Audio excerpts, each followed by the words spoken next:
అక్రమ చొరబాటుదారులు ఎట్లా వస్తారు? దొంగ పడవల్లో ఇదిగో ఇట్లా వస్తారు.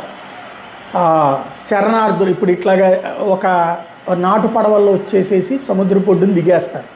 వాళ్ళని ఆ ఏరియా ఉన్నటువంటి అధికారులు పట్టుకునే ప్రయత్నం చేస్తే లొంగిపోయి, అయ్యా మేము శరణార్థులం, మా దేశంలో బ్రతకలేకపోతున్నాం, మమ్మల్ని వేరే మతస్థులు చంపబోయారు, లేదా మా మతంలోనే వేరే వాళ్ళు చంపబోయారు, లేదా వేరే వర్గాలు చంపబోయి మమ్మల్ని మీరు శరణార్థులుగా గుర్తించాలి అంటారు.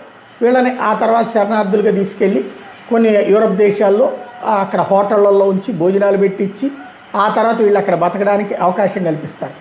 ఆ తర్వాత నిజంగా ఆ దేశపు రాజ్యాంగం మాకు అనుగుణంగా ఉండాలి, ఆ దేశంలో తమ మత రాజ్యం కావాలనుకుంటారు. ఇది ఓవరాల్గా ఈ తరహా విజువల్సే ఇప్పుడు ప్రధానంగా ఈ తరహా ప్రదేశాలని ఇప్పుడు జాగ్రత్తగా అబ్జర్వ్ చేస్తున్న దేశాలు. కానీ పరిష్కారం ఏంటన్నది మాత్రం ఎవరి దగ్గర లేకపోవడమే అసలు సమస్య.